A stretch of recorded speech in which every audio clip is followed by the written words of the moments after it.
আসরে বসলে কপালে চন্দনের ফোঁটা। কেন? আমার মহাপ্রভু আদেশ দিয়েছিল নিতাই চাঁদকে, দাদা দেখে নাও সবাই ব্রজ ছেড়ে ফিরেছে তো।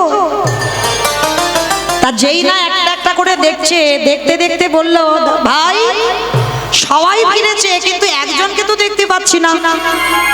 বলে সে কে? বলে আমাদের শ্রীদাম কই? সঙ্গে সঙ্গে আমার প্রভুর মাথায় হাত, ইচ্ছা সর্বনাশ, আমি তো শ্রীদামকে ডাকিনি। সবাইকে ডেকে বাবা ঘরে ফিরিয়েছিল কিন্তু শ্রীদামকে ডেকে ঘরে ফেরাইনি। কারণ আপনারা জানেন যেদিন ব্রহ্মা কৃষ্ণের ধেনুর পাল চুরি করে বাবা গুহতে লুকিয়ে রেখেছিল, কেন? ভগবান চিনবে বলে।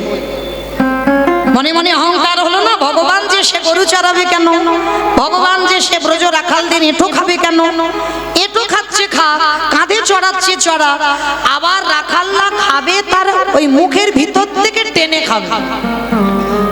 এটা তো ভগবান নয়, কি করে ভগবান হতে পারে? আর প্রমাণ করবার জন্য রাখালগণদের গরুগুলোকে চুরি করে রেখে দিল কোথায়? গিরি গোবর্ধনের পর্বতের গুহাতে লিখে দিল লুকিয়ে। তো প্রভু যখন জানতে পারলো বাবা নিজেই ব্রজ রাখাল হলো, মানে শ্রীরাম সুদাম দাম বসুদাম মধুমঙ্গল, মানে নিজেই 24 জন বন্ধু হয়ে, মানে নিজেই এক এক রূপে গরু বাছুর হয়ে যে যার ঘরে গেলেন। আর যখনই গেলেন ব্রহ্মা মনে মনে চিন্তা করলো, তার মানে আমি এদের চুরি করে রাখলাম আর ওদিকে যে যার সব ঘরে চলে গেল, এটা কি করে হলো? যখন ব্রহ্মার অহংকার চূর্ণ হয়ে গেল, কিন্তু গোবৎস চুরি করার অপরাধে তার জন্য সেই ব্রহ্মাকে কলিযুগে আসতে হলো বাবা। জন্মটা ব্রাহ্মণের ঘরে হলো কিন্তু লালন পালন হলো মুসলমানের ঘরে। এই যে গরু চুরি করলো, যার জন্য মুসলমানের ঘরে লালন পালন হলো, নাম হলো হারেশ। পরবর্তী দিনে হলো যেমন হরিদাস, ইনি ছিলেন সৃষ্টিকর্তা ব্রহ্মা, অহংকার চূর্ণ করেছেন ভগবান।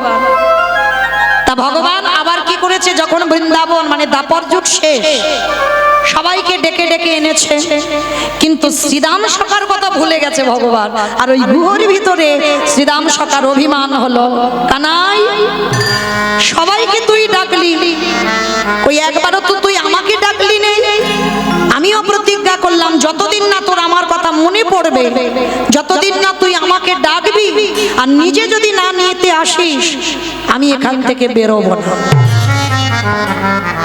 আজও আছে বাবা, গিরি গোবর্ধনে যাবেন যারা পরিক্রমায় যায়, গিরি গোবর্ধনের পর্বতের নিচে আছে যে গুহাটার নাম হলো ধোকা গুহা। মানে কৃষ্ণ ধোকা দিয়েছে, সবাইকে ডেকেছে, ওরে ডাকেনি, ওই জন্য গুহাটার নাম হলো ধোকা গুহা। তো এই যে যখনই ডাকলো না, দ্বাপর যুগ শেষ, কলিযুগ চলে এলো। আর যখনই কলিযুগ চলে এলো মা, ওই যে কপালে চন্দন দিয়ে দিয়ে নিতাই চাঁদ দেখে নিল সবাই ফিরেছে, শ্রীরাম আসেনি। মহাপ্রভু বলল, দাদা তুমি এক্ষুনি যাও বৃন্দাবনে, আমার শ্রীরামকে এক্ষুনি ডেকে আনো। নিতাই চাঁদ ছুটে গেল আর গিয়ে দেখছে বাবা সেই ধোকা গুহার ভিতরে কে যেন কৃষ্ণ কৃষ্ণ কৃষ্ণ বলে কাঁদছে। একেবারে গুহার মুখেতে বড় একটা পাথর ঢাকা দেওয়া আছে। নিতাই চাঁদ পাথরটা সরিয়ে দেখে না ইহা একটা লম্বা চওড়া ছেলে। কেন? সত্যের মানুষ 21 হাত, ত্রেতার মানুষ 14 হাত, দাপরের মানুষ 7 হাত, কলির মানুষ যে যার হাতে 3.5 হাত। তাহলে কলিযুগে নিতাই চাঁদ আর দাপর যুগে শ্রীদাম সখা, মানে 7 হাত। কত লম্বা! আর যেই না শ্রীদাম বেরিয়েছে, নিতাই চাঁদ একেবারে মাথাটা এইরকম করে দেখছে, ওরে বাবা এত লম্বা লোক, আর নিতাই চাঁদ যেন ছোট বেটে হয়ে আছে। নিতাই চাঁদ বলছে, শ্রীদাম তুই আমারে চিনতে পারছিস না? নিতাই চাঁদকে দেখে বলছে, হাই ভগবান তুমি এত বেটে, তুমি কে গো? বলে সে কি রে, আমারে ভুলে গেলি? আমি তো তোর বলাই দাদা। হ্যাঁ গো, তুমি যদি বলাই দাদা হলে এতটুকু হয়ে গেলে কেন? বলে আরে পাগল, এটার বৃন্দাবন দ্বাপর যুগ নয়, এটা কলিযুগ। কলিযুগ। তা তুমি যদি আমার বলাই দাদা হলে আমার কানাই কই? তাহলে কানাই আছে, এখানে নয়। আচ্ছা বাবা, ভালো করে ভেবে দেখেন, পশু পাখিরা খায়, আমরাও খাই, পশু পাখিরা ঘুমায়, আমরাও ঘুমাই, পশু পাখিদের সন্তান হয়, আমরা মানুষ জাতি, আমাদেরও সন্তান জন্ম দিতে হয়। পশু পাখি এরাও খায়, আমরাও খাচ্ছি, আমরা এক জায়গা থেকে আর এক জায়গা যাচ্ছি, পশু পাখিরাও যাচ্ছে। তাহলে ওদের সঙ্গে আমাদের কত মিল দেখো। কিন্তু তথাপিও পশু পাখিদের জন্মটাকে দুর্লভ বলছে না, এই মানুষ জাতিটাকে দুর্লভ বলছে কেন? তাদের তো পা দিয়েছে, কারোর ডানা দিয়েছে, উঠতে উঠতে যেতে পারবে। পশুদের 4টে পা দিয়েছে, আমাদের থেকে বেশি। তাহলে তাদেরকে দুর্লভ বললো না, আমাদেরকে দুর্লভ বলছে কেন? ভালো করে ভেবে দেখেন। এই পশু পাখিরা এরা কি করছে জানো? গোবিন্দ বদনে দেখবার জন্য নয়ন পেল, বংশী রণামৃত শোনবার জন্য কর্ণ পেল, সেবা করবার জন্য বদনে পেল। কিন্তু কি গো মায়েরা, হরি নাম বলবার মতো, কৃষ্ণ নাম বলবার মতো ভাষা পাই। যে ভাষাটা মানুষ জাতি পেয়েছে, আমরা খেলায় হারিয়ে দিচ্ছি। তাই সবার চরণ ধরে আমি বলে যাব, মা এমন কর্ম আমরা করব না, আবার আমাদের 80 লক্ষ জনিতে ফিরতে হয়। এমন কর্ম করো যেন আগিয়ে যেতে পারি, আর পিছনের দিকে নয়। হতেও তো পারে মা 4 লক্ষ বার মানব জন্মের মধ্যে, ধরো মনে করতেও তো পারো এই জন্মটা আমার শেষ, এই জন্মের পরে আমার গৌর গোবিন্দ চরণ প্রাপ্তি, আমি সাক্ষাতের সামনে ভগবানকে ভজন করব, হতেও তো পারে। তাই হরিবাসরে বসে সবার চরণে নিবেদন, সময় নষ্ট করো না মা, সময় হেলায় হারিয়ে দিও না। সংসারে থাক আমাদের দেহ, দেহ দিয়ে স্বামী সেবা করো, দেহ দিয়ে ছেলে পুলে মানুষ করো, কিন্তু কখনো বাবা মন যেন একেবারে ডুবিয়ে দিও না সংসারে। মনটা রেখে দাও গৌর গোবিন্দ চরণ। কারণ আমরা বুঝি না মা এই গুরুজনদের পদধূলার কত দাম। যদি বুঝতাম তাহলে আমাদের এই দশা হতো না কলিযুগে। কারণ এই গুরুজনদের চরণ ধুলাতে কি আছে তা আমরা বুঝতেই চাই না মা। কিন্তু তার প্রমাণ দিয়ে গেছে বাবা মহাভারত, একেবারে উজ্জ্বল প্রমাণ দিয়ে গেল মহাভারতে। কবে জানো? যেদিন মহাভারতে বাবা কুরুক্ষেত্রের মাঠে যুদ্ধ হবে। একটু মন দিয়ে শ্রবণ করবেন মা। এই কুরুক্ষেত্রের যুদ্ধের ঠিক প্রারম্ভে মানে আগের দিন ভগবান কৃষ্ণচন্দ্র যুধিষ্ঠির মহারাজকে ডাকছে, যুধিষ্ঠির দাদা, ও যুধিষ্ঠির দাদা, আর বিলম্ব করো না, তুমি একটু তাড়াতাড়ি রণসাজে তৈরি হয়ে নাও, সকাল হলে আমাদের যেতে হবে ধর্মক্ষেত্রে কুরুক্ষেত্রে। যেই না ভগবানের অনুমতিটা পেয়েছে, যুধিষ্ঠির মহারাজ বলছে, কৃষ্ণ কৃষ্ণ ক্ষণকাল বিলম্ব করো ভাই, আমি একটুখানির জন্য আমার বড় মার কাছে যেতে চাই। আচ্ছা মায়েরা, আপনারাই বলেন যারা এখানে তত্ত্বজ্ঞানী, যারা গ্রন্থ পড়েন বা শোনেন, যুধিষ্ঠির বড় মাটাকে বা গান্ধারী, দক্ষিণের ভক্ত বলে কথা না, গান্ধারী। আমার থেকে আপনাদের অভিজ্ঞতা বেশি। তো যাই হোক, তাহলে মহাভারতে গান্ধারী যুধিষ্ঠির বড় মা, আমাদের মতো একটা দুটো ছেলেপুলের মা নয়, 100 সন্তান, আর একটা কন্যা সন্তান ছিল দুঃশলা, মানে 101টা ছেলে মেয়ের মা। সেই গান্ধারী হচ্ছে বাবা যুধিষ্ঠির বড় মা। তা ভগবান প্রশ্ন করছে, আচ্ছা তুমি হঠাৎ যুদ্ধে যাবার আগে বড় মার কাছে কেন যাবে? কৃষ্ণ, আমি বড় মার কাছে এই জন্য যাব, আমি একবার আমার বড় মাকে প্রণাম করতে চাই।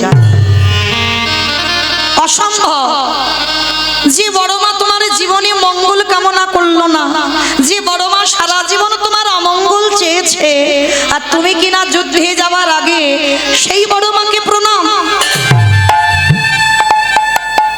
কৃষ্ণ, এইটা অন্য কেউ যদি বলতো আমি মানতাম, কিন্তু তোর মুখে সাজে না। আমি জানি আমার বড় মা ভালো নয়, আমি জানি ভগবানের কাছে মানত করি আমার বড় মা কবে আমার মৃত্যু হবে।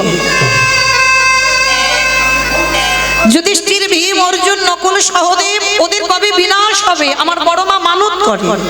আমি জানি আমার বড় মা জীবনে আমাদের মঙ্গল চাইনি। ভগবান হাসছে আর বলছে, আচ্ছা তুমি যদি সব জানলে আর জেনে শুনে সেই শত্রুকে প্রণাম। কৃষ্ণ, আমার বড় মা আমার খারাপ চেয়েছে, আমি তো আমার বড় মার খারাপ চাইনি। আমার বড় মা আমার অমঙ্গল চেয়েছে, কিন্তু আমি তোমার বড় মার অমঙ্গল চাইনি। কারণ কৃষ্ণ, একটা কথা মনে রাখতে হবে, সে যে আমার মায়ের থেকে বড়।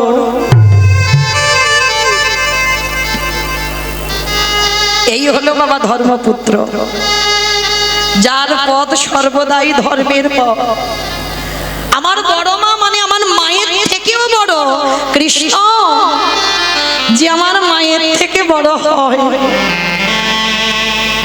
তার পদধূলা যদি আমি শিরে না নিয়ে যুদ্ধে যাই কৃষ্ণ, আমার মনে ভয় যুদ্ধে গিয়ে যদি আমি আর ফিরে না আসি, আমার বড় মাকে তো প্রণামটা করা হবে না। কৃষ্ণ,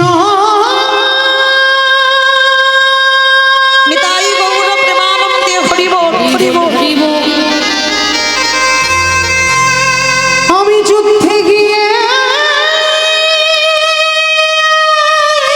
বাবা যদি ফিরে না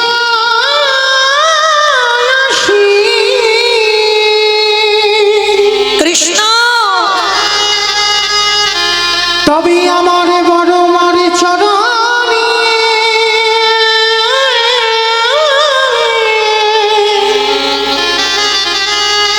আমার যে প্রণাম করা হবে না।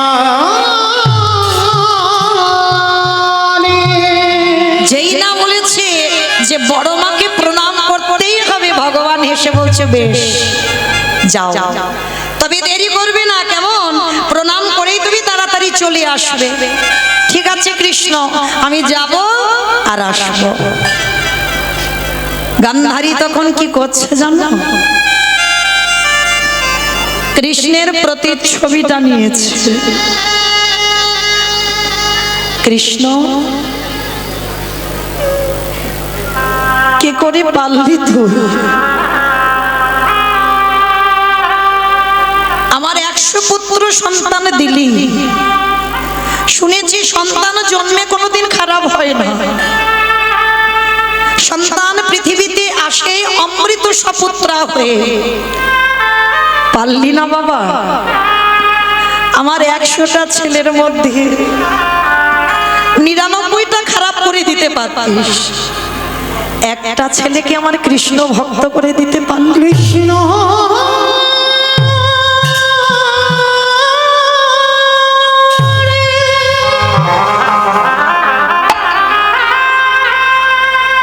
একেবারে দেখা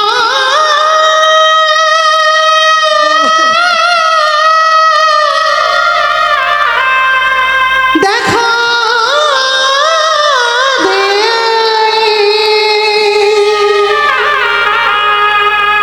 ওরে তুই নাকি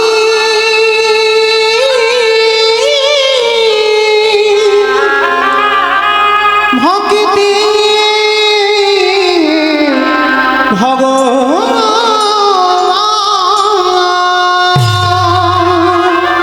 গান্ধারী কৃষ্ণের ছবিটা নিয়ে কাঁদছে, কেন করলি না? আমার একটা ছেলেকে ভালো কেন করলি না কৃষ্ণ? একটা ছেলে যদি আমার ধার্মিক হতো, অন্তত আমার পাশে বসে কৃষ্ণর নাম শোনাতো। গান্ধারী কাঁদছে, আর ঠিক সেই সময় যুধিষ্ঠির মহারাজ এসে ডাকছে, বড় মা, বড় মা। যেই না বড় মা বলে ডাকছে,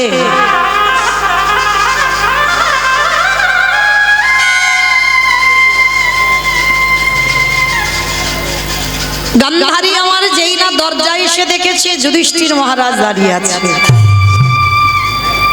আর যুধিষ্ঠিরকে দর্শন করা মাত্র গান্ধারী চমকে উঠেছে। যুদ্ধে যাওয়ার আগের দিন শত্রু দাঁড়িয়ে দরজায়। গান্ধারী রেগে গিয়ে বলল, কি চাস, কেন এসেছিস? ও দেখতে এসেছিস তোর বড় মা কত সুখে আছে, তার 100টা ছেলে কালকে যুদ্ধে যাবে, আমাকে দেখবি বলে এলি? না বড় মা,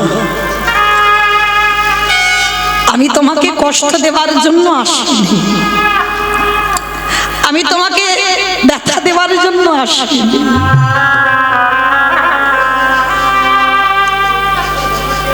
কেন এসেছিস আমার কাছে? বড় মা, কালকে সকালবেলা তো যুদ্ধে যাব, তাই আজকে তোমার কাছে একটা জিনিস চাইতে এসেছি। আমার কাছে? আমার কাছে তোকে দেওয়ার মতো কি আছে? আছে বড় মা, কারণ এ জগতে তুমি ছাড়া আমাকে সেই জিনিসটা কেউ দিতে পারবে না। আমি জানি তোমার কাছে। গান্ধারী বলছে, বেশ বল, যদি থাকে তো দেব। না, ওরকম করে নয়, আগে তুমি আমার মাথা ছুঁয়ে বলো, আমি যা চাইবো দেবে। বললাম তো যদি থাকে দেব, মাথা ছোঁয়ার কি আছে? বড় মা, বললাম তো মাথা আমায় ছুঁতে হবে, কারণ তুমি দেবে না শোনার পর। বেশ, কথা দিলাম, তোর মাথা স্পর্শ করে যদি থাকে আমার কাছে, আমি তোকে দেব দেব দেব। দেখো বড় মা, তুমি কিন্তু কথা দিয়েছো, কথার খিলাফ যেন না হয়। বেশ, বল কি চাস?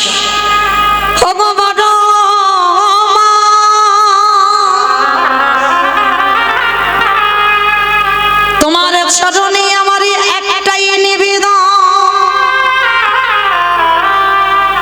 এই যুধিষ্ঠির তোমার কাছে জীবনে কিছু চাইনি, আজ প্রথমবার তোমার কাছে হাত পেতে চাইলাম, তুমি আমার মাথায় হাত দিয়ে আশীর্বাদ করে দাও, যেন কাল যুদ্ধে গিয়ে যেন তোমার যুধিষ্ঠির মৃত্যু হয়ে যায়।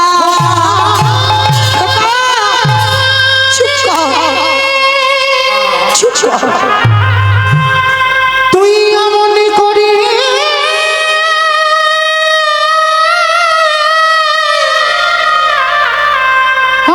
করে বলিস না, এ জগতে কোনো মা পারে না। আমি যে বড় মা হই,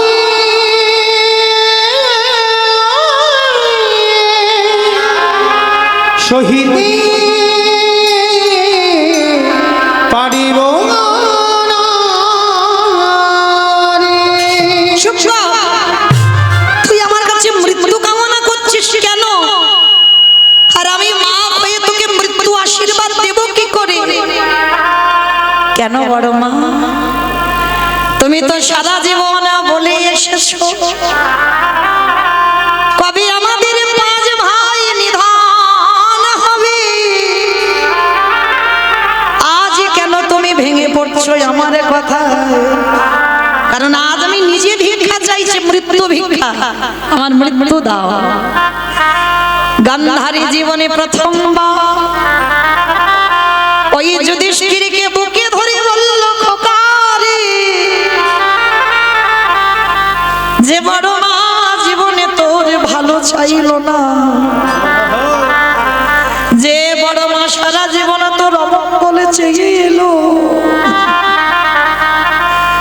সেই বড় মা জীবনে প্রথমবারে করিলাম আশীর্বাদ দাও। বড় মা, তুমি শুধু একবার বলো আমার মাথা ছুঁয়ে, কালকের যুধিষ্ঠির মৃত্যু হবে। বলবো। ছেলেকে বুকে ধরে বলল, খোকা রে, ও মাইরা, সন্তান জন্ম দিলে মা নয়, আপনারা কি বলেন, সন্তান জন্ম দিলে মা আগে বাবা মাতৃত্বটা থাকতে হবে। সন্তান জন্ম দিলে কি আর না দিলে কি, মা যদি হতে হয় না, ত্রেতা যুগে ভরতের মা কইকেয়ী মার মতো মা হয়। অনেকে বলে না মা সৎ মা মানে ভালো মা নয়। কি গো মা বলে তো, সৎ মা মানে ভালো মা নয়।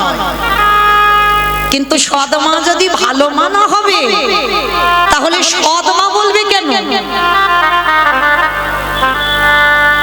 বলছে সৎ মা যে মায়ের হৃদয় সৎ, যে নিজের ছেলের থেকে অন্যের ছেলেকে বেশি ভালোবাসবে, বেশি আদর করবে, বেশি স্নেহ দেবে, তবে তুমি সৎ মা। নিজের ছেলেকে যদি অল্প খেতে দাও, যে তোমায় সৎ মা বলে, তাকে তুমি বেশি খেতে দাও। যেটা করেছিল কইকেয়ী মা, নিজের ছেলেকে রাজা করলো, রামকে 14 বছরের জন্য বনবাসে দিল। কেন? সবাই তো কইকেয়ী মার বাইরেটা দেখে নিল যে কইকেয়ী ভালো নয়। কেন? রামের সৎ মা বলে রামকে বনে পাঠিয়ে ভরতকে সিংহাসন দিল। এটা কারণ নয়। এটা যদি কারণ হতো বাবা, একবারও তো বললো না রাম 13 বছর বনে যাবে, একবারও তো বলেনি রাম 12 বছর বনে যাবে, একবারও বলেনি রাম 15 বছর বনে যাবে। একটাই কথা বলেছিল, রাম 14 বছর বনবাস। এই 14 বছর বেছে নিল কেন?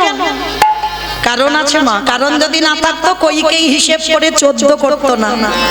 কারণ রাম জন্মাবার আগে সূর্য বংশে একটা অভিশাপ দেওয়া ছিল বাবা। মানে সূর্য বংশে যদি কোনোদিন পুত্র সন্তান আসে, সে যদি 25 বছরের আগে যদি রাজ সিংহাসনে বসে, রাজ্য অভিষেক যদি হয়ে যায়, তৎক্ষণাৎ তার মৃত্যু হবে। তারপরে তো পুত্রেষ্টি যজ্ঞ করে দশরথ পেয়েছিল রাম লক্ষ্মণ ভরত শত্রুঘ্নকে। তা যখন পেল বাবা, আনন্দে, মানে পুত্র এসেছে আনন্দে ভুলে গেছে অভিষেকে, সেই যে অভিশাপের কথা। তো যখনই ভুলে গেল না, কিন্তু একজনের মনে ছিল, সেটা আমার কইকেয়ী মা। রামের অভিষেক হবে 12 বছর বয়স। কইকেয়ী মার হৃদয়টা কেঁপে উঠল। আমার রাম সিংহাসনে বসলেই মৃত্যু। কারণ দশরথ ভুলে গেছে, স্বামী ভুলে গেছে। তাই ঘরে গিয়ে হিসেব করে নিল 12 বছর বয়স, 14 বছর বনে থাকবে। তাহলে 12 14 কত হলো মা?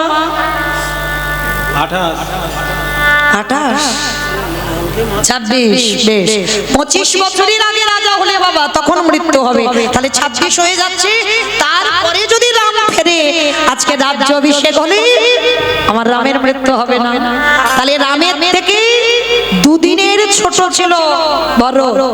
তাহলে এইবার আপনারাই বিচার করে দেখেন, এইবার আপনারা অনুভব করে দেখেন, মা কাকে বলে? নিজের ছেলেকে সিংহাসন দিল কেন? মৃত্যু যদি হয় আমার ভরতের, আমার রাম যেন ভালো থাকে। কিন্তু জগতে জানলাম আমরা কি কইকেয়ী মা ভালো নয়। তাহলে মা যদি হতে হয় কইকেয়ী মায়ের মতো মা হও। তো আজকে ঠিক সেই রকম মহাভারতে গান্ধারী বলল, ওরে খোকা রে, জীবনে মরণে জনমে জনমে যদি সত্যিকারের আমি বড় মা হয়ে থাকি, আমি প্রথমে দিন তোর মাথায় খাদ দিয়ে করিলাম আশীর্বাদ। কি আশীর্বাদ দিলে বড় মা? শোন বাবা, ওরে যথা ধর্ম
যদি কৃষ্ণ চরণে আশ্রয় করে বসে থাকে, এই পৃথিবী এমন কোন ব্যক্তি জন্ম নেয়নি সেই কৃষ্ণ ভক্তকে নিধন করতে পারে।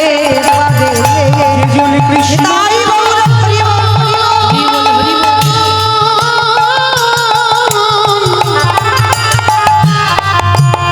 যেজন কৃষ্ণ চরণে আশ্রয় করে, সেই কৃষ্ণ ভক্তকে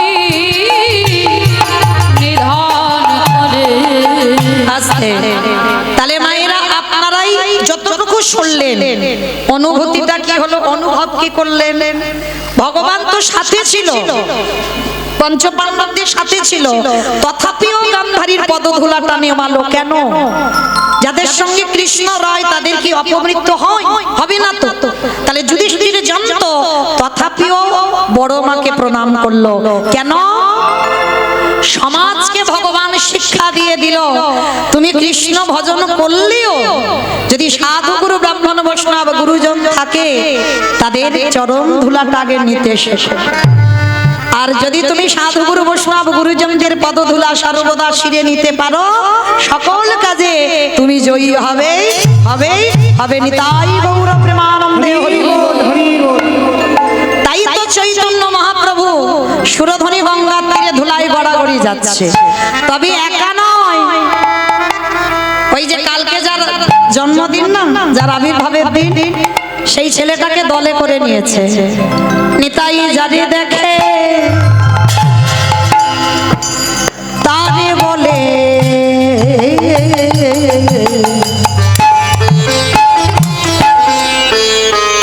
দন্তে তৃণ ধরি হরি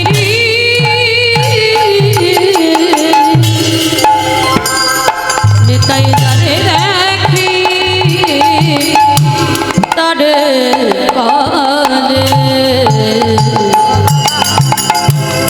অবদন্তে তৃণ ধরি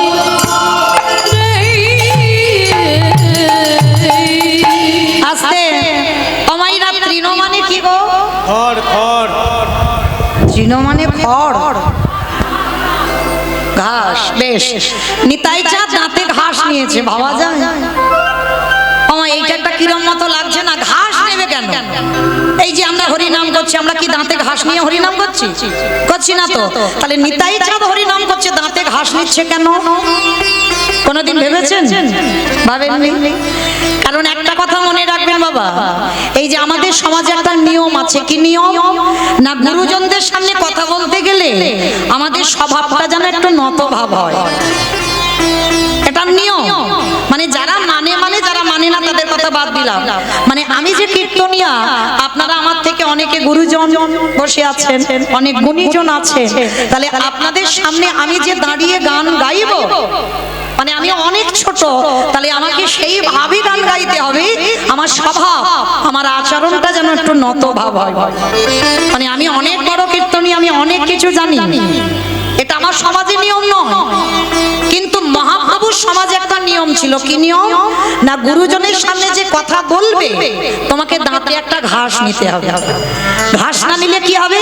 যে আমি কথাটা বলছি সেই কথাটা সত্যি বলছি, এর মধ্যে কোনো মিথ্যা নেই। মানে যখন রূপ গোস্বামী আর সনাতন গোস্বামী আমার প্রভুর চরণে গেল, তখনও কিন্তু এই দাঁতে ঘাস।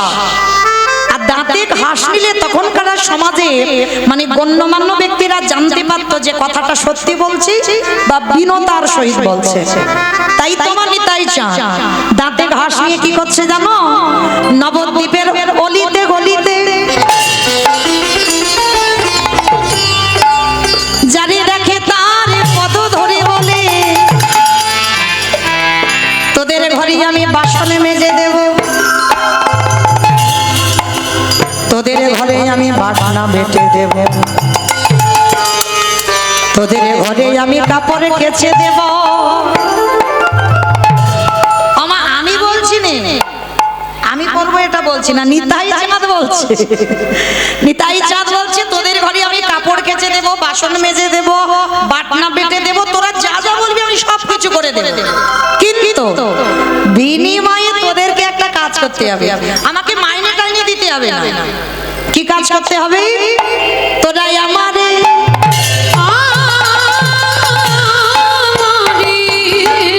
তোরাই আমারে কিনিয়া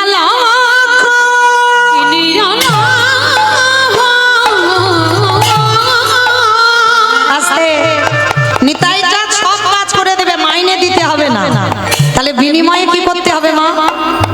বাহ, একবার বলো গৌর হরি উলুধ্বনি।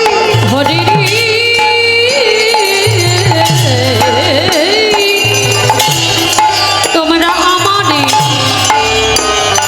কিনিয়া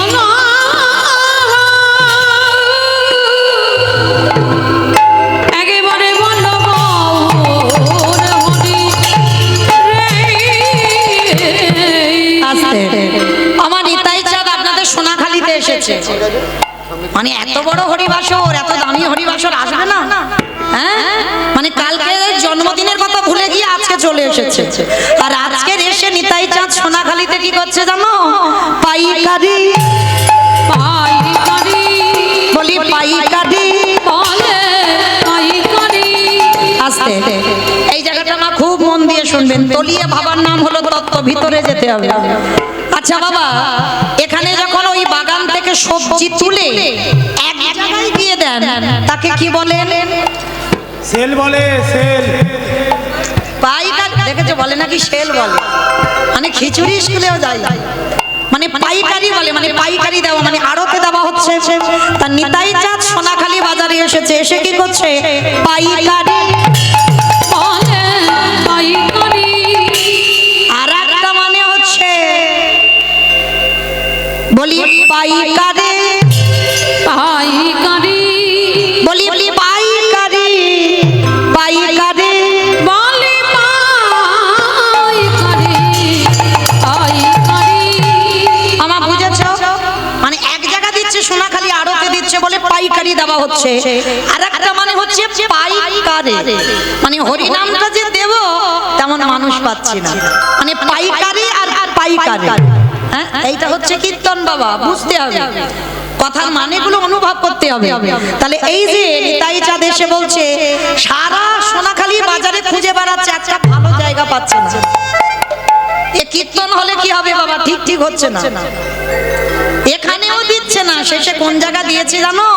দোকানে, দোকানি ওই দোকানে ওই দোকানি। আমাইরা মিষ্টি দোকান, মুদিখানা দোকান, সোনার দোকান, হার্ডওয়্যার দোকান, কোন দোকানে দিল? ফুচকা দোকানে।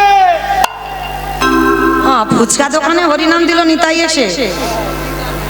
বাহ, কে বলেছে কীর্তন বোঝে না? কে বলেছে তত্ত্ব বোঝে না? দোকানে ওই দোকানি যারা দোকানে খুলে বসে আছে, হরিনাম দিল দোকানি। যারা দোকানে খুলে বসে আছে। হরিনাম দিল দোকানি। এত বলি নিতাই চাঁদ ভূমি গড়ি যা।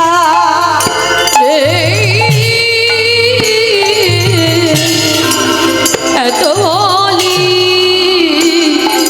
নিতাই চাঁদ ঘুমে গড়ে যায় রে। ওগো সোনার ওই সোনার পর্বত জানা, পর্বত যায় আজ ধুলাতে লুটায় রে। নিতাই চাঁদ এসে কি করছে বাবা? ওই সোনাখালীতে এসে বলছে, কে কি নিবি আয়, তোরা কে কি নিবি আয়। তোরা কে কি। আবারও দুটো মানে হচ্ছে, দেখে মানে খুঁজে খুঁজে বের করতে হবে। কে কিনবি, কে কি নিবি আয়, তোরা কে কি নিবি আয়। ওই না গোলকের অমূল্য ধন,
পাপী এলো আর গেল।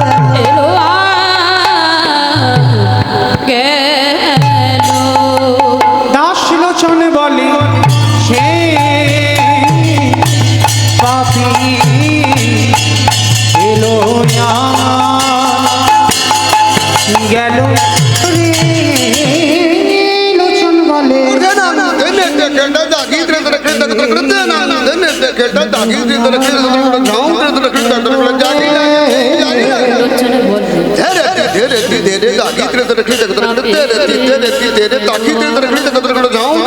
লোচনে বলবে লোচন বলে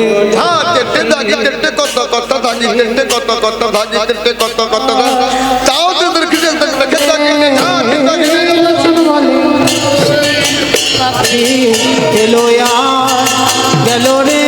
লোচনে বলে সেই পাপী এলো আর গেল রে। লোচন বলে সেই পাপী এলো আর গেল রে। নিতাই গৌর প্রেমানন্দে হরি বল হরি বল হরি বল। গেল রে। দাস লোচনে বলে সেই পাপী। চলুন আজকে আমরা সবাই যাব মধুমাশ্রী ধাম বৃন্দাবন ধাম। তা আজকে এই বৃন্দাবনে যেতে গিয়ে বাবা সবাই একবার প্রেম সে বলেন তো গৌর সুন্দর কি নবদ্বীপে ধাম কি সচির নন্দন কি ধ্বনিটা হলো কি? এটাও জয় বললাম, ধ্বনিটা হলো কি? বলে জয়। এটা কেন জয় হবে? আমি জিজ্ঞেস করলাম ধ্বনিটা হলো কি, মানে হলো না। একটু প্রেম সে দাও, এত জোরে ধ্বনি দাও। ক্যানিং নদী পেরিয়ে যাবে। ক্যানিং যাবে? ক্যানিং নদী যাবে? বাহ, কই দেখি যাদের হাতগুলো এসেছে একবার তোলো তো দেখি। আমার নিতাই চাঁদ গৌর চাঁদের মতো। আমার জন্য নয় কিন্তু, নববিধা ভক্তিতে শেষে বললেন আত্মনিবেদনম, আর আত্মনিবেদন না হলে কৃপা হবে না। কই দেখি সবাই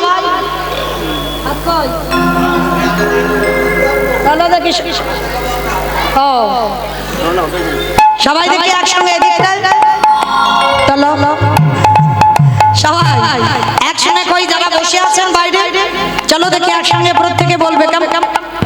ওই জায়গাটা ধসে গেল কেন? এই ধসা রোগটা ভালো নয়, সব ওখান থেকে পড়ে যাবে। চলো দেখি একসঙ্গে সবাই বলো গৌর সুন্দরী কি নবদ্বীপে ধাম কি সচির নন্দন কি বিষ্ণু প্রিয়া কি নিতাই চাঁদ কি ভক্ত বৃন্দ কি হরিবাসন ধাম কি সাধু গুরু বৈষ্ণব কি আপন আপন গুরুচরণ কমিটি ভাই সব কি হরিনাম যজ্ঞ কি মহাপ্রসাদ কি আজকের আনন্দ কি নিতাই গৌর প্রেমানন্দে। বেশ, চলো এবার একটা ভজন গাইতে গাইতে একটু যাই লীলায়। কিংবা একটা ভজন হবে হবে? চলো একটা ছোট্ট করে ভজন হোক আজকের বৃন্দাবন। একটু উলুধ্বনি সবাই। ও রাধে মেরো স্বামী मैं हूँ राधे तेरो दास जन्म जन्म मोहे दीजियो वृंदावन निवास। जय राधे श्री राधे जय श्री कृष्ण बोलो जय राधे। जय राधे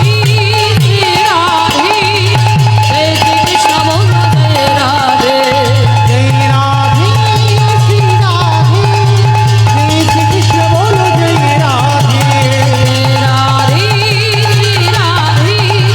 जय श्री कृष्ण बोलो जय राधे।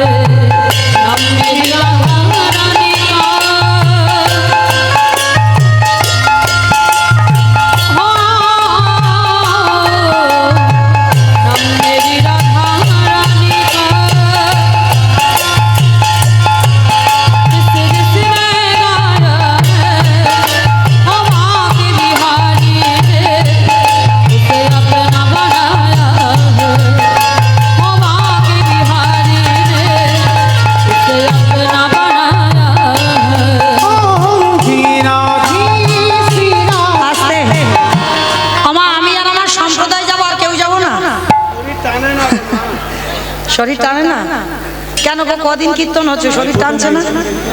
আজ প্রথম দিন। হাই ভগবান, তাহলে এখনো তো আছে সময়। তাহলে আজকের দিনটা আমি রিহার্সাল দিয়ে যাচ্ছি, এরপরে ফাইনাল হবে। কেমন?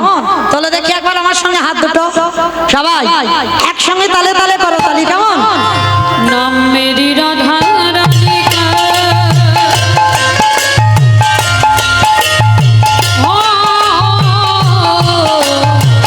नाम मेरी राधा रानी का इस ने गाया है हवा के बिहारी ने उसे अपना बनाया हवा के बिहारी ने उसे अपना बनाया है जय राधे श्री राधे নিতাই গৌর প্রেমানন্দে হরি বল হরি বল। राधे राधे जय श्री कृष्ण बोलो जय राधे শ্রী রাধে শ্রী রাধে শ্রী রাধে। श्री আস্তে राधे আমার একটু রাধে রাধে বলবে না? বলবে তো? বাহ, কই তোলো দেখি একবার সবাই আমার সঙ্গে একবার রাধা নাম করো একবার দেখি সবাই। শ্রী রাধে শ্রী রাধে শ্রী রাধে শ্রী রাধে। श्री राधे श्री राधे श्री राधे श्री राधे श्री राधे श्री राधे श्री राधे श्री राधे श्री राधे श्री राधे श्री राधे श्री राधे নিতাই গৌর প্রেমানন্দে হরি বল। राधे राधे राधे राधे जय राधे श्री राधे जय श्री कृष्ण बोलो जय राधे ओ जय श्री कृष्ण बोलो जय राधे ओ जय श्री कृष्ण बोलो जय श्री कृष्ण बोलो जय राधे প্রেম সে বলো রাধা রানী কি ধুর জয় হয়নি। এত ভক্তের এইটুকু নাকি আওয়াজ। আমা তোমাদের এই সোনাকালী শাশুড়ি বৌমাতে ঝগড়া টগড়া হয় না? হয় না? এইটা আমার বিশ্বাস হলো না। হয়, সব মিল আছে, একটু হয়তো হয় না। মানে কি লক্ষ্মীমন্ত শাশুড়ি, শাশুড়ি নাকি শাশুড়ি হয়েছো? বাহ, মানে খুব ভালো শাশুড়ি, মানে বউয়ের নামে নিন্দে করছে না। আচ্ছা একটু তো হয়, আমার এলাকায় নয় বেশি হয়, এখানে একটু কম হয়। আচ্ছা ওই শাশুড়ি বৌমাতে ঝগড়া হলে যেমন গলাটা বার হয়, একটু ওই আওয়াজটা বের করে দেখি একবার। গলাটা ছেড়ে বলো, বলো রাধা রানী কি। তার মানে ঝগড়া হয়। বৃন্দাবনেশ্বরী কি, যমুনা মাইয়া কি, নন্দ গাম কি, উঁচা নাম কি, বর্ষা নাম কি, ভক্তবৃন্দ কি, হরিবাসর ধাম কি, সাধুর বৈষ্ণব কি, আপন আপন গুরুচরণ কি, হরিনাম যজ্ঞ কি, মহাপ্রসাদ কি, আজকের আনন্দ কি, নিতাই গৌর প্রেমানন্দে। পৌঁছে গেলাম আমরা সবাই বৃন্দাবন। আজকের আমাদের আলোচনার বিষয় আস্বাদনের বিষয়। ষোড় গোস্বামীর মধ্যে এক গোস্বামীকে নিয়ে আমরা আলোচনা করব, যাদের পথ আমরা অবলম্বন করে আমরা কৃষ্ণ ভজনের পথে এগিয়ে যাচ্ছি। বাবা, যে ষোড় গোস্বামীর পদ আমরা ভজনে উচ্চারণ করি, যারা ভক্তি পথে গেছে, অবশ্যই এই ছজনের নাম বদনে বলতে হয়। শিরূপ সনাতন ভট্ট রঘুনাথ,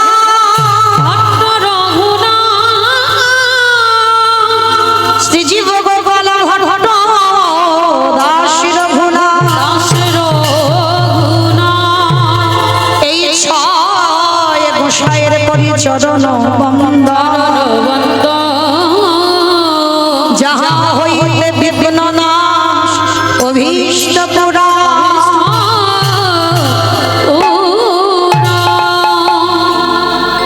শিরূপ সনাতন ভট্ট রঘুনাথ, শ্রীজীব গোপাল ভট্ট দাস রঘুনাথ, এই ছজন গোস্বামী মা। এই ছজন গোস্বামীর মধ্যে আজকের আমার লীলা হবে, আস্বাদন হবে একটা গোস্বামীকে নিয়ে, যে গোস্বামীর নাম হলো রঘুনাথ দাস গোস্বামী। আজকের আমাদের আস্বাদন হবে রঘুনাথ দাসের বৈরাগ্য। এই যে রঘুনাথ দাস, বাড়ি ছিল আদি সপ্তগ্রাম, হুগলি জেলা। মানে হুগলি জেলাটা বাবা বড় ধন্যাতি ধন্য। কেন জানো? যে যেমন শুধু বাবা তারকেশ্বরের মন্দির নয়, ওটা জাগ্রত মন্দির হলেও ওর থেকে আরো মূল্যবান জায়গা রয়েছে, যেমন অভিরাম ঠাকুরের শ্রীপাদ। আমার বিশ্বাস হবেই হবে, তবে বিশ্বাসে মিলাই বস্তু তর্কে বহুদূর। ভক্তি যার কৃষ্ণ তার সর্বশাস্ত্রে কয়, ভক্তি না থাকিলে কৃষ্ণ দেখিও বা কি বা হয়। তো আজকের এই রঘুনাথ আশীর্বাদের ছেলে, রাধারানীর আশীর্বাদের ছেলে। এর বাবা ছিল গোবর্ধন দাস আর জ্যাঠামশাই ছিল হিরণ্য দাস। জ্যাঠামশাই বিয়ে করেনি, কিন্তু গোবর্ধন আর হিরণ্য মানে এদের ভাই ভাইটা ঠিক রাম লক্ষণের মতো। মানে রামের কথা বললে যেমন লক্ষণের কথা এসে যায়, ঠিক ওই রকম গোবর্ধনের কথা বললে হিরণ্যের কথা এসে যাবে। এদের দুই ভাই ঠিক এই রকমই মিল ছিল। আর এদের জমিদারিতে বাবা এক মাসে আয় ছিল 12 লক্ষ স্বর্ণ মুদ্রা। নবাবকে কর দিত 8 লক্ষ স্বর্ণ মুদ্রা কর। মানে কত বড় জমিদার, কত বড় ধনী। সেই ধনী বাড়ির ছেলে দশা একটু লক্ষ্য করবেন। সেই মানত করে সাধ্য সাধনা করে রঘুনাথকে পেল। রঘুনাথ জন্ম নিল, কিন্তু জন্ম নেওয়ার দিন থেকে দিনে দিনে তো সন্তান বড় হয়। রঘুনাথ যখন দিনে দিনে বড় হচ্ছে বাবা, ছোটবেলা থেকে রঘুনাথের হৃদয়ে বৈরাগ্য ভাব। সংসার কোনোদিন তার ভালো লাগে না। রাজ সিংহাসন, রাজ পালঙ্ক, রাজ ঐশ্বর্য, ঘর বাড়ি টাকা পয়সা রঘুনাথের কোনোদিনই পছন্দ ছিল না। রঘুনাথ যখন দিনে দিনে বড় হচ্ছে না, ঘর থেকে কখন বলতে কখন ছেলেটা বেরিয়ে যায়। বড় লোক তো, আবার প্রহরীরা সবাই মিলে রঘুনাথকে ধরে বাড়িতে আনে। মানে ছেলেটা এত বিরক্ত করে দিচ্ছে, বাবা জ্যাঠা রেগে গিয়ে বলছে, রঘুনাথ একে আর ঘরে রাখা যাবে না, একে আর ঘরে রাখা যাবে না, চল ভাই একে আমরা পাঠশালায় ভর্তি করে দিই। এখনকার দিনে বাবা যেমন বোর্ডিং এ দেওয়া হয়, মানে সেখানে তো থেকে পড়াশোনা করতে হবে। বাবা মা চাইলেও সব সময় দেখা করতে পারবে না। সে নয় সপ্তাহে যেতে হবে, নয় 15 দিন অন্তরে যেতে হবে। আগেকার দিনের পড়াশোনা মানে গুরুকুল, যেটা প্রহ্লাদ পড়েছিল, ধ্রুব পড়েছিল। আজকের লীলায় রঘুনাথ দাস বাবা জ্যাঠা নিয়ে গেছে বাবা গুরুকুলে, যে গুরুদেবের নাম হলো, আস্তে মা কথা নয়, একটু মন দিয়ে শ্রবণ করেন, অনেক কিছু জানতে পারবেন, বুঝতে পারবেন। রঘুনাথকে ধরে নিয়ে গেল, তখন রঘুনাথের বয়স মাত্র 5 বছর।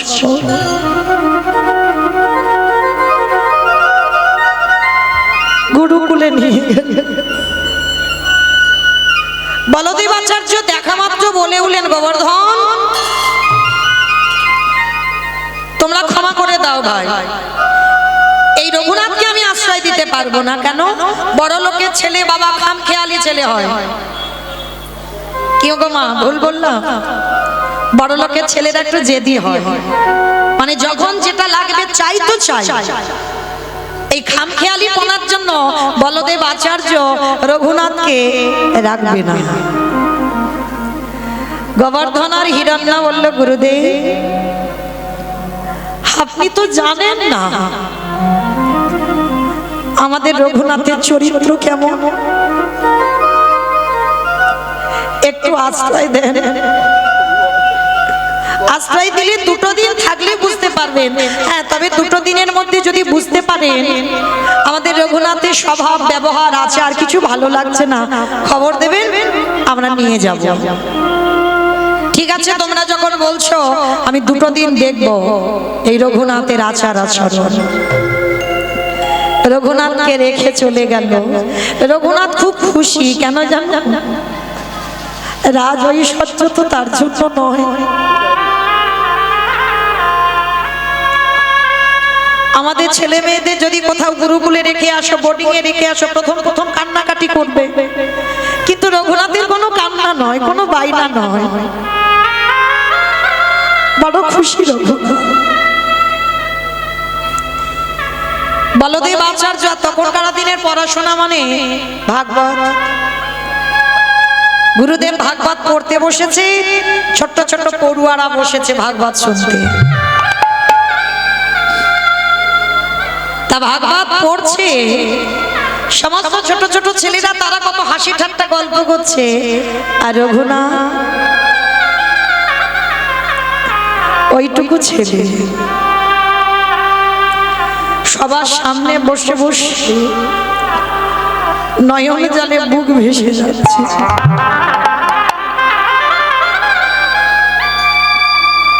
বলদেব আচার্য দেখছে যে রঘুনাথ কাঁদছে।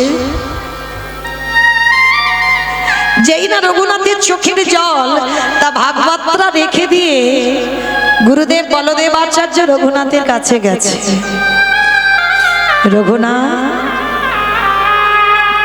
ও রঘুনাথ, কি হয়েছে বাবা? তোমার কি বাবা মা জ্যাঠার জন্য মন খারাপ? না গুরুদেব। তাহলে কি তোমার এই পাঠশালায় বন্ধু নেই, ওই জন্য মন খারাপ? না গুরুদেব। তাহলে কি তুমি আমার ভাগবত শুনে কাঁদছো? তুমি কি কিছু বুঝতে পারছো? না গুরুদেব। তাহলে তুমি কাঁদছো কেন? গুরুদেব, আমি কাঁদছি একটাই কারণ। সেটাই তো জানতে চাইছি, কেন কাঁদছো বাবা? তুমি এতটুকু ছেলে, এরকম ভাবে কেউ কাঁদে? গুরুদেব, আমি এমনি এমনি কাঁদছি না। তুমি বলতে পারবে গুরুদেব, আমি কি তারে পাবো না? রঘুনাথ, কার কথা বলছিস বাবা? কে সে? বল না বাবা, কে সে? গুরুদেব, তোমার চরণে আমার নিবেদন, আমি কি কৃষ্ণ চরণ পাবো না? গুরু বিদায়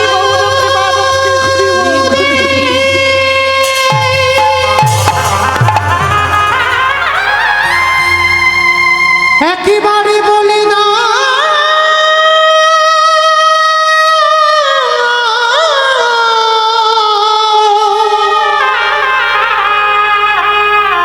আমি কোথা গেলে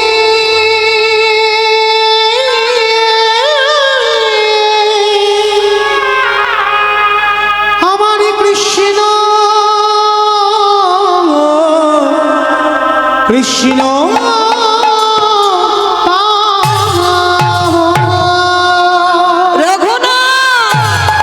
আমি কোথা গেলে পাবনি দেখা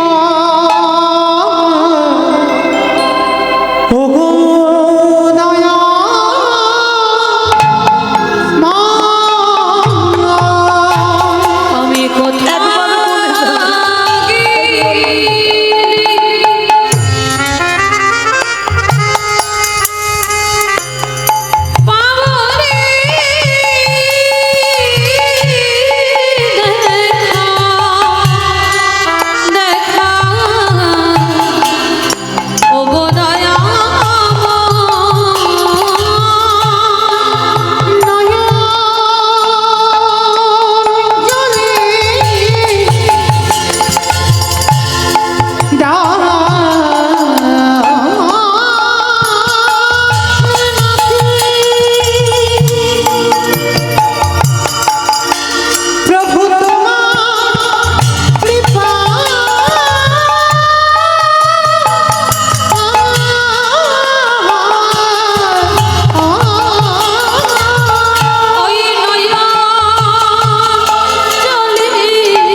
সর্বদা রঘুনাথ পাগলের মতো কাঁদে আর তার মুখে একটাই কথা, আমি কি তারে পাবো না?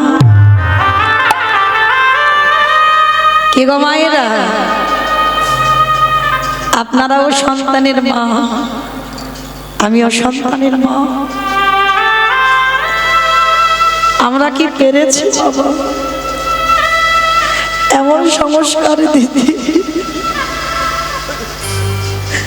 ওইটুকু দুধের বালো সর্বদা তার মনের একটাই কথা, আমি কি কৃষ্ণ চরণ পাবো না? আজকে ছোট্ট ছেলেটা আশ্রম রয়ে গেল, আর কাউকে কিছু বললো না। আর নামাচার্য হরিদাস ঠাকুর বেনাপুলের জঙ্গলে লক্ষ হীরাকে উদ্ধার করে বলদেব আচার্যের আশ্রমে এসেছিল। আর যখন বলদেব আচার্যের আশ্রমে এসেছে না, হাতে দেন, বলদেব আচার্য যেই না আশ্রমে এসেছে, হরিদাস ঠাকুরকে দর্শন করা মাত্র সবাই বাবা ষষ্ঠাঙ্গে দণ্ডবত প্রণাম। আচ্ছা মায়েরা বলেন তো, ভক্ত চিনবেন কি করে? ভক্ত চিনবেন কি করে?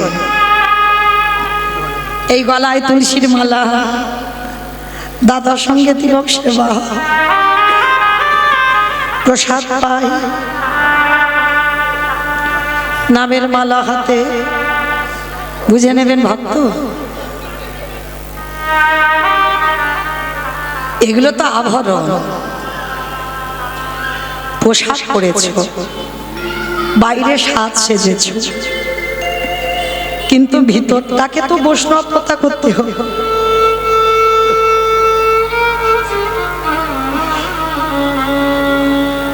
ভক্ত চিনবে নয়নের দিকে তাকালে বাবা, ভক্ত চিনবে নয়নে, ভগবান চিনবে চরণে। হরিদাস ঠাকুর যেই না রঘুনাথের হাত দুটো ধরেছে, তাকিয়েছে নয়নে, আর নয়নের দিকে তাকিয়ে বলে উঠলেন, এই তো সেই মাটি, যে মাটিতে বীজ পুঁতে দিলে অঙ্কুরিত হয়ে যাবে, এই তো সেই মাটি। রঘুনাথকে হরিদাস ঠাকুর বুকে জড়িয়ে ধরলো, আর সেই দিন থেকে রঘুনাথ দাস হরিদাস ঠাকুরকে অনুকরণ করে। 24 ঘন্টায় ওইটুকু ছেলে একবার আহার করে। অপরাধ নিও না মা, কৃষ্ণ ভক্তরা আহামরি চেহারা হয় না, আহামরি সুঠাম হয় না, তারা কঙ্কাল সার দেহ হয়ে যায়, শরীর ক্ষীণ হয়ে যায়। কারণ ভক্ত হলে বাবা অধিক আহার, অধিক নিদ্রা নিষিদ্ধ। হরিদাস ঠাকুরকে অনুকরণ করত। যে রঘুনাথ জমিদার বাড়ির ছেলে ঘুমাতো কোথায় জানো? খড়ের বিছানা, মেঝেতে খড় বিছিয়ে দিত।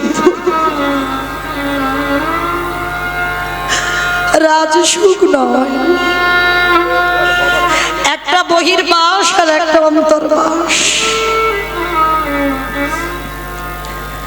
রঘুনাথ কি করতো? সর্বদা ওই 24 ঘন্টায় একবার আহার। একদিন হরিদাস ঠাকুর বলছি, রঘুনাথ তুমি তো ছোট বাবা, একটু বড় হও, তারপরে এগুলো করো। প্রভু সকাল সকাল না নামলে বেলা গড়িয়ে গেলে ভজন হবে না, ওই জন্য আমি সকাল সকালে নেমেছি। কারণ রাধারানীর আশীর্বাদের সন্তান তো, জন্মের আগে থেকে তৈরি হয়ে পৃথিবীতে এসেছে। আজকে লক্ষ্য করে দেখেন, রঘুনাথ গুরুকুল থেকে ঘরে ফিরেছে, কিন্তু গুরুকুল থেকে ঘরে ফেরার পর একেবারে কৃষ্ণ প্রেমে উন্মাদ। বাইরের জগতের কিছু ভালো লাগে না, বাইরের জগতের কিছু কথা ভালো লাগে, বাইরে জগতে কিছু দেখতে ভালো লাগে না। রঘুনাথ বাড়িতে গিয়ে কৃষ্ণ প্রেমে পাগল, মাঝ রাতেও বাড়ি থেকে বেরিয়ে যায়, হা কৃষ্ণ প্রাণ কৃষ্ণ বলতে বলতে। কিছুতেই বাড়িতে বেঁধে রাখা যায় না। তো রঘুনাথ দাসের জ্যাঠামশাই হিরণ্য দাস বলে বলেন, রঘুনাথ এত করে বলছি, তুমি আমাদের বংশে একমাত্র সন্তান, তোমাকে পড়াশোনা শিখিয়েছি জমিদারি দেখভাল করার জন্য, আর তুমি যদি এইভাবে কৃষ্ণ কৃষ্ণ বলে রাতের অন্ধকারে বেরিয়ে যাও, ভাবতে পারছো আমাদের জমিদারির কি দশা হবে? রঘুনাথের তো একটাই মুখে কথা, জেঠু আমি কি তারে পাবো না? জ্যাঠামশাই বলে উঠলেন, কে আছিস তারই প্রহরী, এ ছেলে পাগল হয়ে গেছে, একে বন্দি কর কারাগারে। আর শুধু বন্দি নয়, একে হাতে পায়ে শিকল দিয়ে রেখে দিবি, যেন ঘর থেকে আর বেরোতে না পারে। কি গো মায়েরা, শিকলে বেঁধে কি কৃষ্ণ প্রেম ভোলানো যায়? কারাগারে রেখে কি বাবা কৃষ্ণ ভোলানো যায়?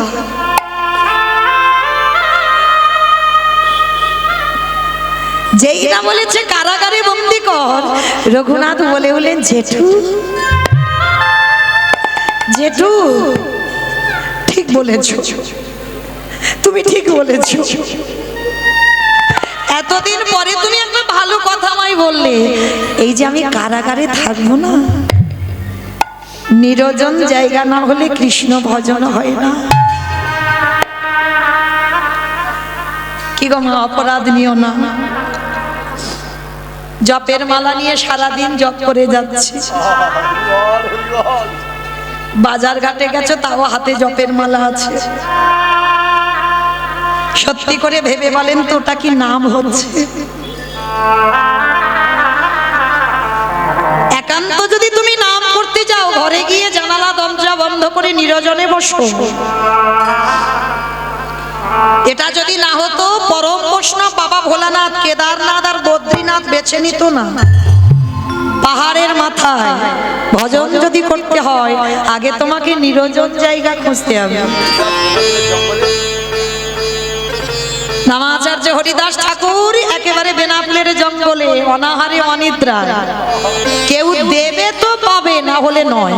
সবাই প্রসাদী দিয়ে যায়, যে অত দিয়ে গেছে মানে সব খাবো না, একটু অনুকল্প, মানে কলির মানুষ একটু আহার করতে হবে ওইটুকু, এর বেশি নয়। তাহলে নাম ভজন করতে গেলে বাবা সবার আগে জানতে হবে নিরজন জায়গা। হরিদাস ঠাকুরের অনুকরণে তো রঘুনাথ চলে, সেই রকম চলাফেরা। তো রঘুনাথ বলছে, ঠিক বলেছ, এই যে আমায় কারাগারে রাখবে, আবার শিকল দিয়ে রাখবে, আমি কোথাও যেতে পারবো না, আর আমার কাছে কারাগারে কেউ আসবেও না। জেঠু, আমার কৃষ্ণ ভজনটা সঠিক হবে। রেখে দিল কারাগারে হরিদাসকে।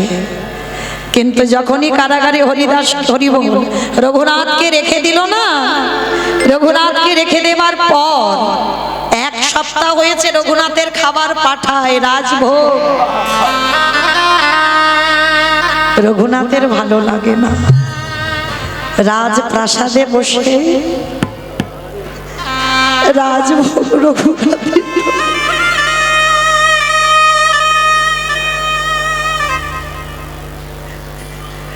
যেই না বাবা খাবার দিয়ে যাচ্ছে 1 সপ্তাহ, রঘুনাথ সব খাবার রেখে দেয়। 1 সপ্তাহ আহার করেনি। যখন প্রহরীরা গিয়ে খবর দিয়েছে গোবর্ধন দাস আর হিরণ্য দাসকে যে রঘুনাথ আহার ত্যাগ করেছে, খাচ্ছে না, আমরা প্রহরীরা কেউ পাচ্ছি না তাকে খাওয়াবো, ছুটে গেল হিরণ্য দাস। হিরণ্য দাস গিয়ে বলে উঠল, রঘুনাথ, রঘুনাথ, কি হয়েছে তোমার? সত্যি করে বলো, তুমি কি হয়েছে তোমার? এত কাঁদো, এত পাগলামি কেন? তুমি আমাদের একমাত্র বংশের প্রদীপ, আর তোমার আচরণ যদি এমন হয়, আচ্ছা ঠিক আছে, আর কান্নাকাটি করো না বাবা। আচ্ছা বলো তো রঘুনাথ, তুমি কি চাও? কথা দিচ্ছি, কথা দিচ্ছি দিয়ে দেব, বলো কি চাও? দেবে? ছোট্ট রঘুনাথ জ্যাঠামশাইয়ের কোমরটা জড়িয়ে ধরেছে। দেবে জেঠু? দেব বাবা দেব। তুই একবার বল, তুই একবার বল, কাকে চাস তুই? কি জন্য এত তোর কষ্ট? কার জন্য তুই কাঁদিস? বল কি চাস? জেঠু ওরকম করে বললে হবে না, আগে তুমি আমার মাথা ছুঁয়ে বলো, আমি চাইবো তুমি দেবে। বেশ, কথা দিলাম বাবা, তোকে দিয়ে দেব। বল কি চাস তুই আমার কাছে? জেঠু তুমি কিন্তু ত্রিসত্য করেছো, দিতে কিন্তু তোমার হবে, বললাম তো দেব। বল বাবা কি চাস? ওই বহির্বাস আর অন্তর্বাস, পরনে একটু পোশাক। জমিদার বাড়িতে থাকে বলে জমিদারি পোশাক নয়, কোনোদিন পরে না। উত্তরীয়টা পেতে দিয়ে বলছে জেঠু তাহলে দাও। কৃষ্ণ এনে দাও আমারে,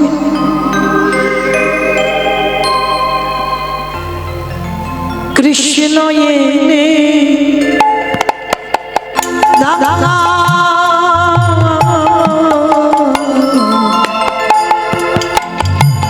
কৃষ্ণ এনে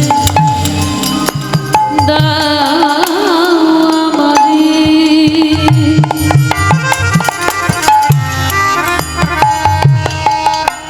কৃষ্ণ এনে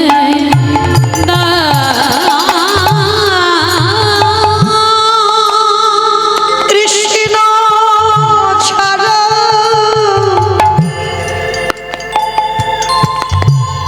আমার প্রাণ বাঁচে না।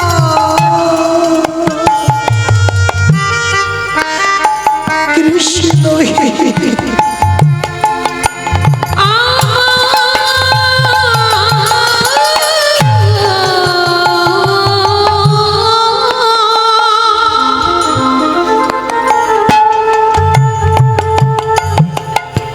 ওই কৃষ্ণ ছাড়া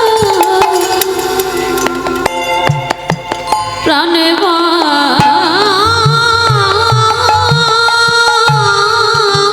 না।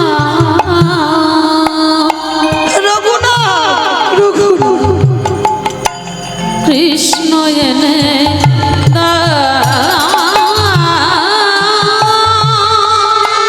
এরা কেউ বোঝে না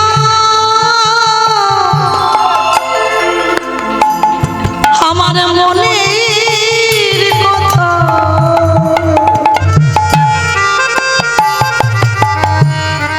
বলে বই আমি খালি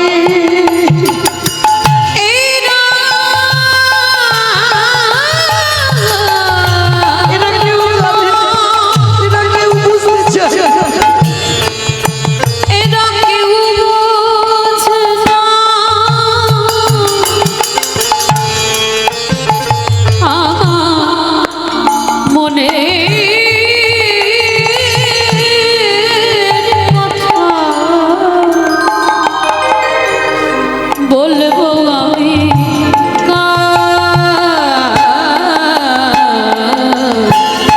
কৃষ্ণ এনে দাও আমারে, কৃষ্ণ এনে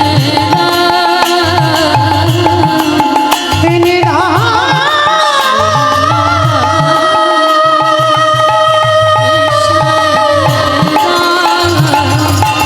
আমায় কৃষ্ণ, কৃষ্ণ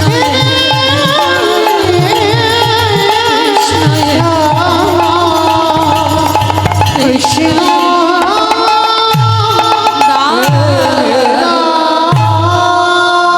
রঘুনাথ, এটা তুই কি বলছিস বাবা? আমি কোথায় পাবো তোকে কৃষ্ণ এনে দেব? জানি না জেঠু,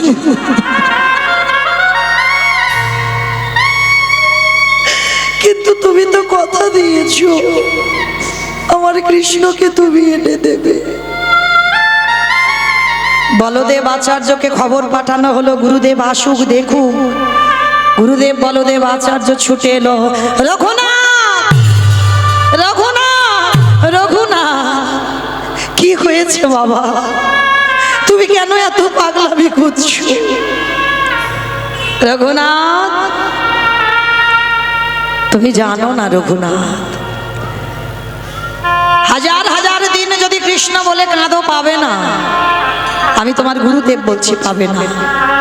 রঘুনাথ, তোমার কাঁদতে যদি হয় হা গৌর প্রাণ গৌর বলে কাঁদো। রাধা কৃষ্ণ একাত্মা দুই দেহ ধরি অনন্য বিলাসের শাশ্বতন করি।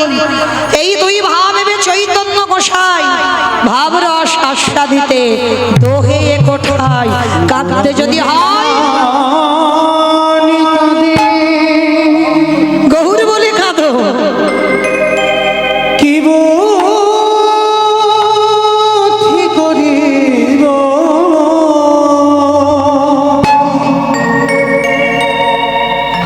আমারি গৌরাঙ্গ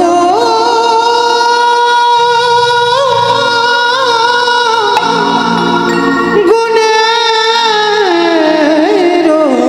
নিধি কোথা গেলে পাবো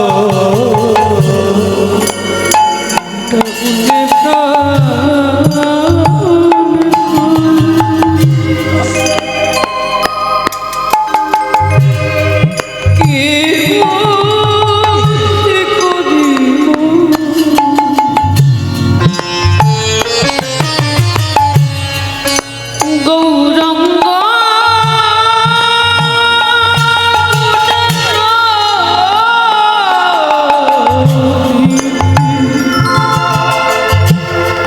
আমি কোথায়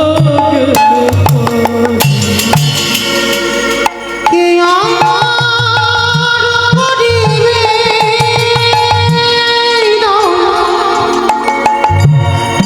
এই পতিত দেখিয়া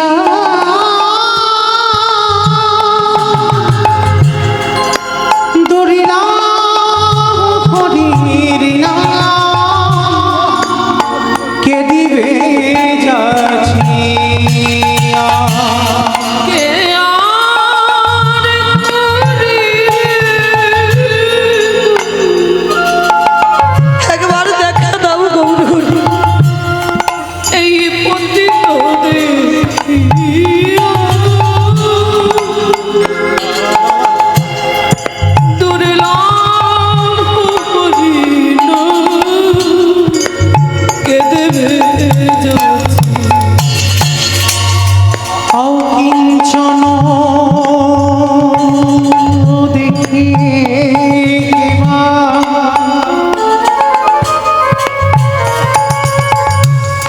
উঠিবে কাঁদিয়া গৌরাবিনী শূন্য সকল নদিয়া অকিঞ্চন দেখিলে বা উঠিবে কাঁদিয়া গৌরাবিনী শূন্য হলো সকল নদিয়া বাসুদেব ঘোষী কাঁদে গুণসাগরে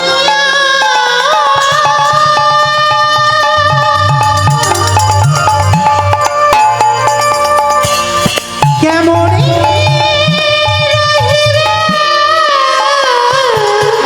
প্রাণ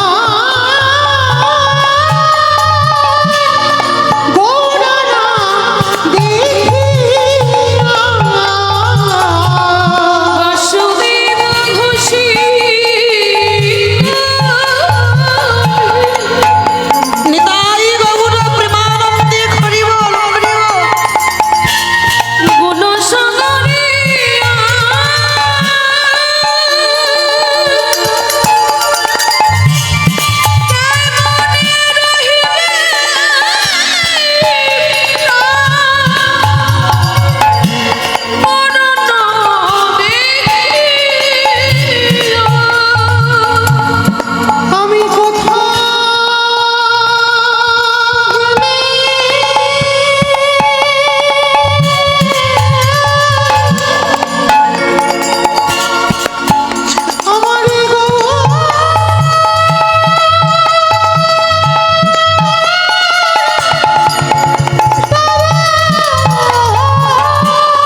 নয়নের জলে রঘুনাথ যেই না নবদ্বীপের মাটিতে ছুটে গেলেন,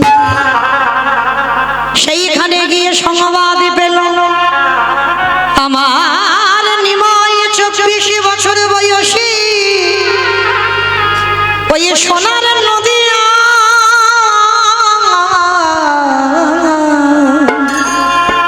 সোনার নদিয়া ত্যাগ করে সর্বত্যাগী সন্ন্যাসী হয়েছে।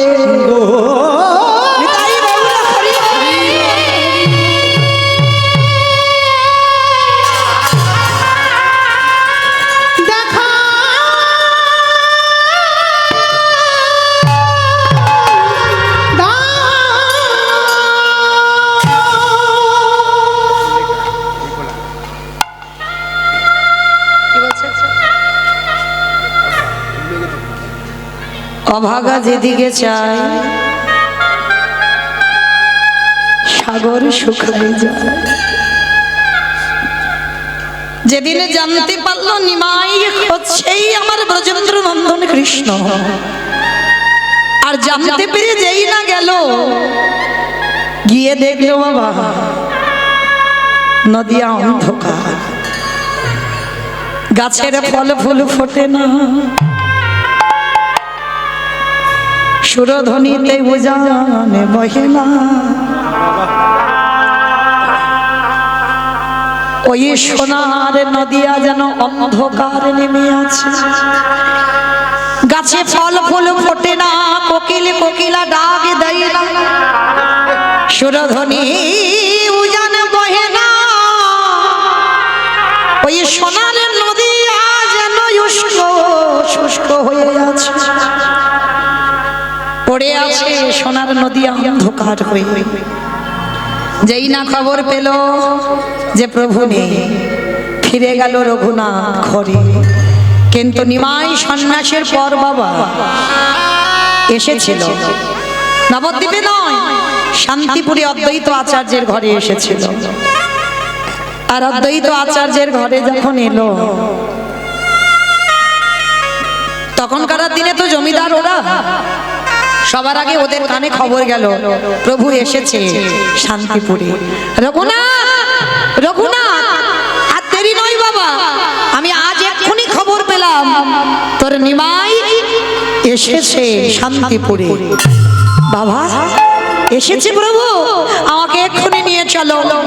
পাগলের মতো রঘুনাথ ছুটতে ছুটতে গেল শান্তিপুরে অদ্বৈত আচার্যের ঘরে। আর অদ্বৈত আচার্যের ঘরে গিয়ে দেখছে প্রভু ঠিক এমনি করে দাঁড়িয়ে আছে। আজ আমি যেমন কীর্তন গাইছি, প্রভু সন্ন্যাসের পরে এসে অদ্বৈত আচার্যের ঘরে এমনি করে দাঁড়িয়েছে, আর হাজার হাজার লাখ লাখ ভক্তরা সবাই বসেছে, আর সবাই মিলে আজকের কীর্তনে মেতেছে।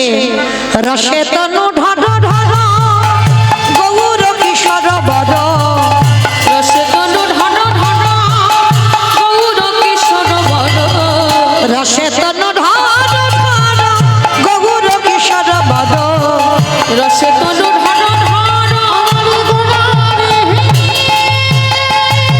নিতাই গৌর হরি বল হরি বল হরি বল।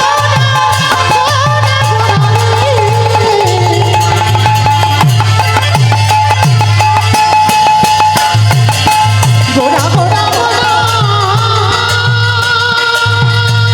গোরা রে,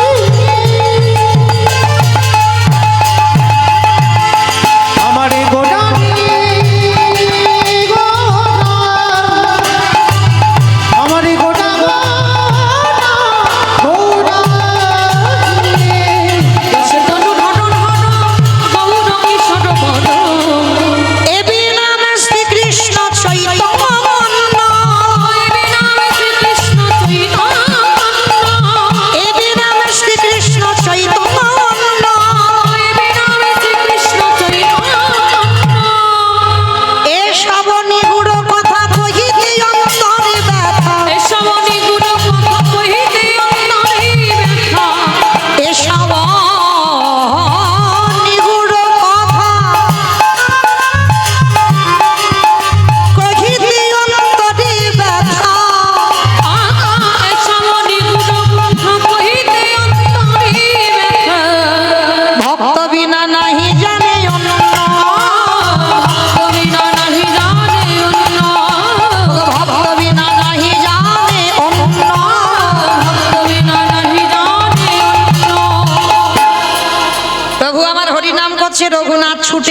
একবারে গৌর চরণে দণ্ডবত প্রণাম। আর যেই না প্রণাম করেছি, আরে ধর ধর ধর ধর। প্রভু আমার হাত দুটো ধরে তুলেছে। আগে থেকে তো প্রভু জানে কি আসছে আমার কাছে। বাধা ধর, আমার প্রসাদী থালা থেকে একটু প্রসাদ নিয়ে রঘুনাথকে দাও। প্রথম দর্শনেই কৃপা হয়ে গেল মা। আর কি চাও? যে প্রসাদ পাবার জন্য জগৎ কাঁদে, যে প্রসাদ পাবার জন্য যোগীগণ যোগে পায় না, মণিগণ মণি পায় না, ধ্যানীগণ ধ্যানে পায় না, ব্রহ্মা ব্রহ্মলোকে পায় না, শিব শিবলোকে পায় না, ইন্দ্র ইন্দ্রলোকে বসে পায় না। সেই ভগবানের প্রসাদ প্রথম দর্শনে রঘুনাথ পেয়ে গেল। এক সপ্তাহ প্রভু চরণে বসে, আর কোনো চিন্তা নেই। রঘুনাথের যেন কত আনন্দ। সারাদিন গৌর চরণে বসে থাকে, গৌর চরণ সেবা করে, কোনো ভাবনা কোনো চিন্তা নেই। এক সপ্তাহ পরে প্রভু আমার বললেন, রঘুনাথ এবার আমাকে রওনা দিতে হবে। আমি জগন্নাথ ধাম পুরী ধামে যাত্রা করব, আমাকে বিদায় দাও সবাই। প্রভু আমি সঙ্গে যাব তোমার। না রঘুনাথ, আমি তোমাকে এখন সঙ্গে নিতে পারবো না, কারণ তোমার এখন সে সময় হয়। কি গো, ভগবান বলছে তোমার এখন সে সময় হয়। এত প্রেম এত ভক্তি, এখনো প্রভু বলছে এখনো সময় হয়। তাহলে আপনারা আমরা কি বলবো? আমাদের সময় হয়েছে বলে মনে হয়? ভগবান বলছে তোমাকে আমার কাছে আসতে হবে না, আমি যাব তোমার কাছে।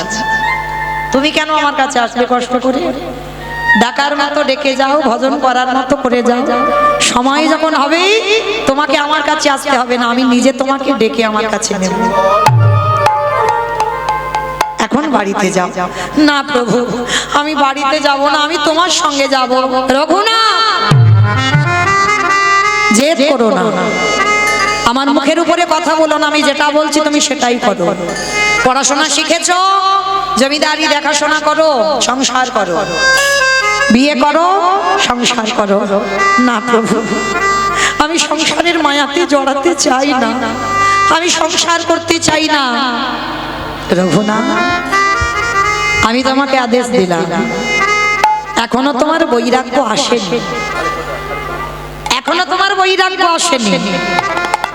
আর বৈরাগ্য যেদিন আসবে ওই মর্কট বৈরাগ্য ধারণ করো না। মানে মর্কট বৈরাগ্য মানে বাবা লোক দেখানি বৈরাগ্য।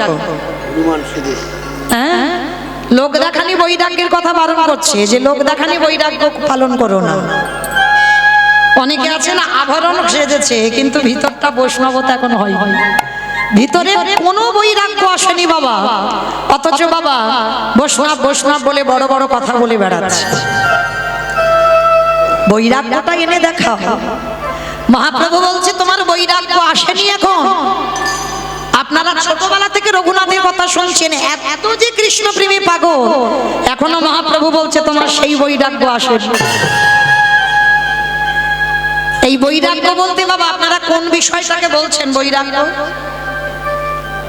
বৈরাগ্য কাকে বলছে? বিষয়সু অনাসক্তি, মানে বিষয়ের প্রতি কোনো আসক্তি থাকবে না। আর বিষয়ের প্রতি আসক্তি থাকবে না মানে বাবা কোন বিষয়ের কথা বলছে আমার প্রভু? বিষয় বলতে আপনারা কি বুঝবেন, আমরা কি বুঝবো? বিষয় মানে তো এটাই, জায়গা জমি গাড়ি বাড়ি টাকা পয়সা ঘর বাড়ি, কি মা এগুলো তো বিষয় বলে। মহাপ্রভু রঘুনাথকে বলছে এই বিষয় নয়, বলছে তোমার ইন্দ্রিয়ের বিষয়। বৈরাগ্য তো সোজা নয় বাবা, সংসারে থেকে তো বৈরাগ্য হতে পালন করতে হবে। এটা কলিযুগ, সংসার ত্যাগ করে নয়। তাহলে সংসারে থেকে বৈরাগ্য পালন করো। তাহলে বলছে সেই বৈরাগ্যের কথা তোমার দেহের 10 ইন্দ্রিয়কে বাবা গুটিয়ে নিতে হবে। 5টা জ্ঞানেন্দ্রিয়, 5টা কর্মেন্দ্রিয় একটা একটা করে গুটিয়ে নিতে হবে। মানে সমাজে আর রাখলে হবে না, নিজের মধ্যে গুটিয়ে নাও, আড়াল করে নাও। যেমন ধরো তোমার এই জিহ্বা, এই জিহ্বা তো আমাদের ইন্দ্রিয়ের মধ্যে পড়ছে। যেদিন জিহ্বার লালসা চলে যাবে অনেকে আছেন না, স্বামী সারা সপ্তাহে বাড়িতে আসে না, ঠিক ঠিক টাইমে ভালো ভালো রান্না টান্না করা হয় না, মানে সেই রবিবার যদি আসে, অনেকের কথা বলছি, রবিবার যদি আসে বাবা একটু ভালো মন্দ রান্না বান্না হয়, মানে ভালো মন্দ মানে বুঝতে পারছো তো, আমি আহার করতে বারণ করছি না, খেতে বারণ করছি না, একবারও নয়। খাবে না কেন? তোমার যদি ইচ্ছে থাকে অবশ্যই খাবে, কিন্তু ভগবানের কাছে আরতি জানাতে হবে। বৃন্দা দেবী তুলসীর কাছে আরতি জানাতে হবে, কারণ ভক্তির রানী হচ্ছে তুলসী। তুলসীর কাছে আরতি জানাতে হবে, আমার জিহ্বার লালসাটা যেন একটু ত্যাগ হয়, যে ভালো ভালো খাবো না। যেদিন তোমার এই জিহ্বার লালসা চলে যাবে বাবা, কলির মানুষ অন্নগত প্রাণ, কোন রকমে একটু আলু সিদ্ধ অন্ন হলে হবে, মানে ভালো খেতে হবে, এইটা তোমার জিহ্বাতে আর স্বাদ থাকবে না।